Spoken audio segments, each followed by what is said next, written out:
excited to introduce this powerhouse. We were just chatting about awesome farming and people not being educated in the farming space right before this.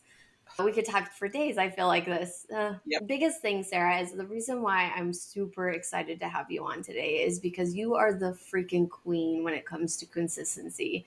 And I am beyond proud of you, first and foremost. I've told you multiple times, every time I see your workouts pop in, I'm like, you are freaking crushing it. But I would love for people to get to know who you are. So could you share a little bit about yourself and where you're at and located?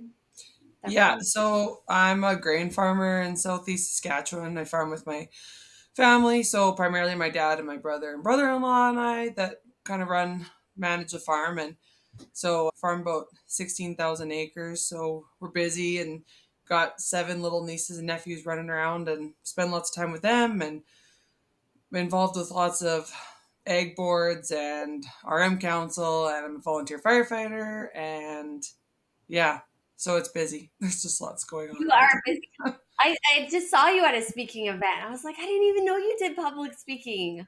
I So, don't typically.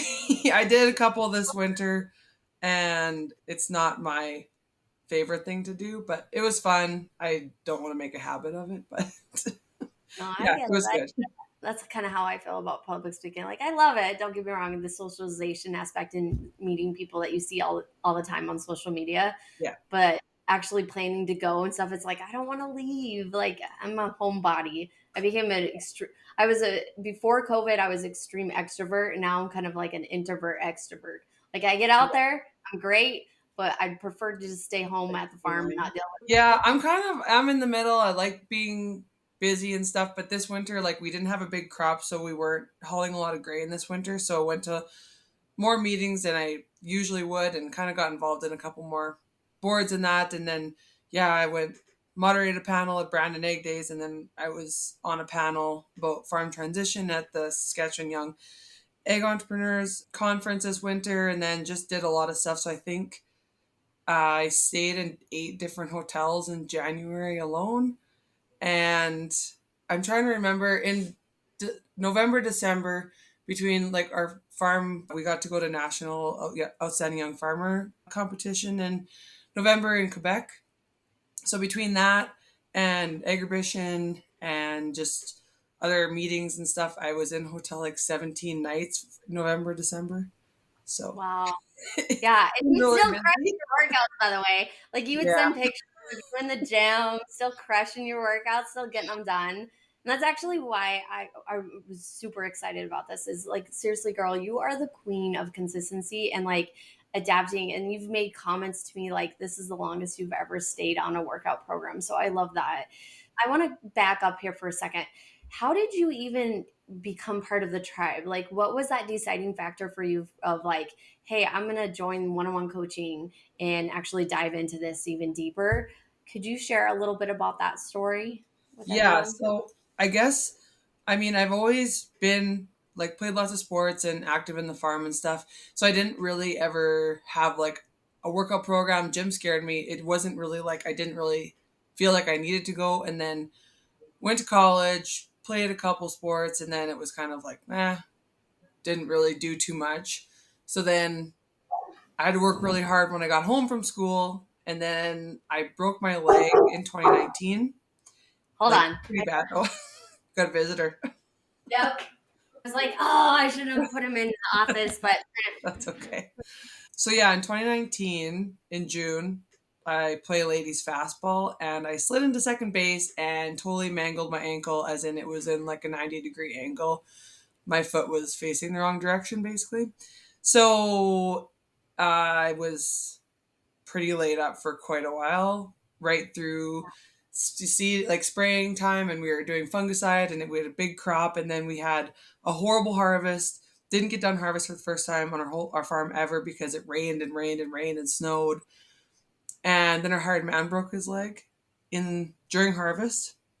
So then I got kicked out of a combine, and I was trying to change grain bags and do like trucking and stuff, and I was wearing a boot for a while, and it was just horrible. So anyways, after that I didn't work out for a long time.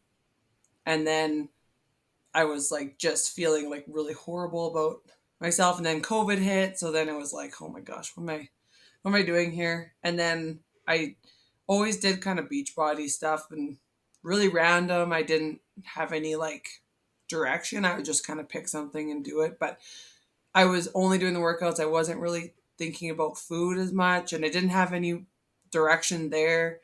And the one-on-one coaching, I saw it and I was like, no way, that's scary. I can't do that.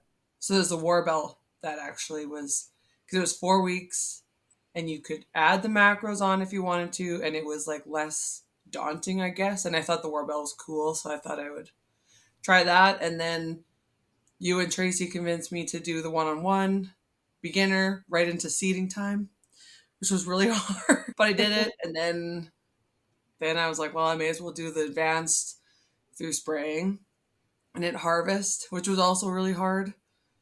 And here we are. And that And you're was still practicing it. 2022. So You yeah. know, and that's the crazy thing. It's like I love doing those little challenges online because, just like you said, sometimes one-on-one coaching is very daunting. It's like Mm, a lot happening all at once. We're not just tackling your nutrition, we're tackling workouts alongside of that because you can't just work on one or the other. And that seems to go with mental health as well. I love that you highlighted that you're like, I felt off, like I knew I needed to do something for myself. And sometimes we ignore those cues and it's like, well, what do we do? And, everybody has a different experience of how they went through 2020, and so, some people are like, gosh, my mental health really sucked during then. And other individuals are like, I felt totally lost. Like I needed something for myself and just realizing that too. And I actually knew you played competitive softball. I didn't know that. So I guess the biggest thing is like, I want to know, like, why are you still with us? Like, what do you love about FarmFit Training that keeps you going and keeps you showing up every single day? Like, you are seriously the queen when it comes to nutrition and diving in. Like your workouts, I love how you tag me. I love how you're very consistent with that, and you're even having PRs till this day. And we're talking 2 years later. Like, yeah. how do you keep going? Like, what is your driving force there? I like the consistency and I like the way that I can track. Like I like being able to track and go back. And honestly, when I first started, like even after the war bell, like when I first went into one-on-one and we were just doing like the workouts, I remember doing, I think it was shoulder presses with like 15-pound dumbbells or 20 pounds maybe. And now I can't do a bunch of reps, but I can use 40-pound dumbbells for curls and hammer curls and shoulder presses and stuff. Like I never would have thought that would be possible. I thought, man, like 20, like that's maybe 25. So that was pretty big. And then to have that group to go back on and, like all the recipes and just little tips and tricks because everybody's busy and everybody has families and they have jobs and they're traveling and they're in the field. And just to have that like common, I guess, like issues and common problems to talk about with everybody. And even if you don't spend a lot of time posting in the group, there's still lots of, you just know that people are there and that you guys are there. And I don't know, it's just nice. And then I really do like the app and yeah, just that being able to go back so far and seeing how far you've actually come. So I yeah. know. So we were talking about the Warbell program, and the first time you did it, you're like, I did the beginner phase. I remember I couldn't do this movement, and I struggled through it. And now you're just crushing. I mean, I'll be the honest. I'm kicking my own ass in the You're advance. kicking all of our Um, asses. but that's the beautiful part about fitness is like, as we go through it, you don't have to overcomplicate it. It can be something simple and straightforward, and you can still see progress. And that's a really exciting thing. What about, like, you mentioned that you did Beachbody before and you kind of bounced around between different programs with them. And obviously our structure is way different where it's Mhm. it's at your own pace, but I give you the time and then give you ideas on like how to do the movements and stuff like that. Yeah. I guess, what do you really love? Like you mentioned that you loved the community aspect in the app and stuff like that. Is there other things that really stand out, like quick and effective? Like what has really kept you with that consistency factor when it comes to firm fit training that you're like, hey, I can get this in, like I can make this work. I mean, you were gone, like you said, 17 days in January and December, right? November to December, and then 8 Yeah. hotels in January and whatever after that. I don't know. That was just what Google Maps told me. So You should do that series where you show where you go. yeah, People. except it wasn't like I went lots of places. It was like Regina, Saskatoon, Brandon. It wasn't like I was going all over, but it was just a lot of time. But yeah, that's the thing I like. The workouts are consistently like what 20 25 minutes. The Warbell ones have been longer, which is whatever, Yeah. that's fine. But or maybe I'm just slow, I don't know. I like that I can go to a hotel gym and I can go through, and if I don't have to do Wednesday's workout on Wednesday if it's not going to work. Like if it's a timed one, I'll usually kind of do that one at home and try and do one that I know that's easy to do in the hotel, and then I can just use the equipment there. Pretty much all of them have free weights, so you don't have to have any fancy machines or anything like that, and then you just go to cardio or whatever. And I do find if I'm sitting at a meeting all day, even even if we do have a late night or something the night before, which happens at some of these meetings, I'm still probably going to get up and I'll skip the breakfast, go to the gym and just have like my protein or whatever, and just feel better for the day, get some steps in, cuz sometimes you're just sitting there all day and you just feel kind of gross. And I do feel a lot better. But yeah, it is that nice, like I know that I can get up in 25 minutes. I mean, I'm usually still running behind because I'm not a morning person, but I like to just get up, get it over with. And if I have time to do my cardio, I usually try and work that in like 2 or 3 times a week after, and then it's done and I don't have to worry about it. And I do Yeah. like, actually, another thing I like as compared to like Beachbody is when you can go at your own pace. And like that's how I've got to lift way heavier, because I found with most of the workouts that I always did, it was always like just pick a 10 or 15 pound dumbbell and go as fast as you can and do all these reps, which is like, well, you can't really grow when you're doing 15 to 20 reps on a set of something. So I like, whatever day, like sometimes you might do more reps and you pick a lighter weight, but if you see, oh, there's only 6 to 8 reps of this, I'm going to pick up the heaviest weight I possibly can and try and do it. So there's that like room to grow on your own, I guess, if that makes sense. That flexibility where you don't feel like you have to keep up with the instructor. It's like Mhm. you can go at your own pace and challenge your muscles a lot more. Yeah, And that for sure. helps with that progressive overload because you're like, okay, hey, I got a rep range of 6 to 8 and see what you did last time, like 20 pounds. And you're like, nope, we're going to challenge myself even heavier. Yeah. And then it allows you to focus on the form. And that's Yeah, the biggest exactly. when you're not rushed through things, you can really focus on like how you're lifting, engaging certain muscle groups. It slows you down where you can really be more in tune with your body. And that's one of the reasons I did it that way. So I Yeah. love that. I want to ask, so I have one more question for you. And I appreciate your time today and hopping on with me. Like, freaking love it. I love it when you tag me. I always come back with some comment. I'm like, yeah, that's kicked my ass too. Don't worry.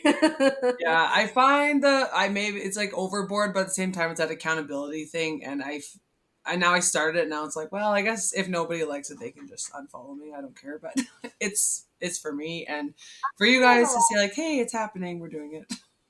I actually have a lot of people messaging me about how consistent you are. Believe it or not, I don't know if I've ever told you that. They're like, and then when you don't, or if I don't share your story, they're like, "What happened to Sarah?" Is Or she doing like, it? where's she at? Like, that's one of the conversations I had with another farmer up in Canada. He was That's like, funny. yeah, he's like, I see Sarah's posts all the time and I know I need to join you guys. So it's cool too, is because you don't have to share on social media by any means, but just like you said, it helps hold you accountable. That's the thing, is if you can inspire somebody just by sharing your story, that's tenfold. Everybody's going about dealing with stresses, that happen in agriculture. Like, I mean, we live in I always tell my husband, like, we're the world's busiest gamblers. We gamble on weather, crop Mhm. prices, just like we're talking about rainy season, like everything's a gamble. And it's like, how do you manage that stress level into a positive direction where you can tackle those issues and really see progress for yourself? And so it actually leads to my last question I have for you is, how has joining training impacted your day-to-day life on the farm? And we're talking like not even just physically, but also mentally. Well, it's kind of become, it's like a non-negotiable thing that there are 5 slots in my week that are going to be for a workout, whether I know if I'm going to be in a hotel or something or gone or we're going to be busy. Sometimes I'll just start on Sunday, or if I have to do one on Saturday, then that's just what it is. And whereas before I would try to like slice out time for it, but now it's just like that's just part of the routine and that's the way it is. And I guess that's part of sharing too, is to show that like I'm a primary producer. I was doing workouts on the fertilizer trailer with a bunch of stainless steel valves at 11 p.m. at seeding time last year in my jeans and work boots. Like, yeah, they weren't the best, but I was still like doing it and getting it done because I don't know, it's just that one constant, I guess. I don't know, whether you're in a tractor for 16 hours a day or you run around and loading trucks and loading drills and or spraying or whatever, like that's just part of the day. So it does help to be that constant, I guess, and just know that you're doing something for yourself, I guess, but Yeah. in a very busy life. Well, and that's the cool part too, is like without even realizing it, I bet you have had some pretty awesome conversations with your family about it. Like I'm sure they've noticed like you pack lunches for yourself during harvest that are high protein, and you've posted pictures about that even. And, and a lot of times we forget like, hey, we're in control. Like we can control how we show up for ourselves, what we put in our body for nutrition.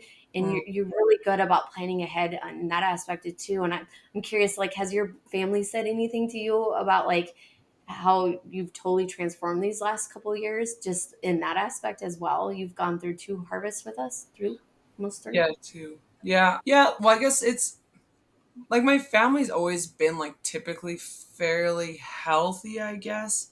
My mom used to teach aerobics and all that stuff, and then she owned a gym actually in town for a Oh, I long love time. And so I guess then it was easy to get out of it. So now we're kind of all like we talk about it lots, like as a group, because I mean most of us do physical activity for the most part or try to, and try to eat decent. And like I'm not gonna sit here and say that I eat great every day because I had Dairy Queen yesterday. I had ice cream. But the thing that I like about this is that it's not like every day has to be perfect and you can never have anything bad. Like that's not sustainable at all. And that's why it's easier to stick with this, because you can still go out with your friends and not be worried about it, but the next day you're probably showing up or the day after that. And it's just the lifestyle instead of being like perfect all the time. And then all of a sudden you fall off the wagon and it's just like you're done. It's really hard to recover from that. So, you. yeah, That pressure, it's a normal pressure. thing. Yeah, the 80/20, 80% Yeah. on, 20% off, but still enjoying life.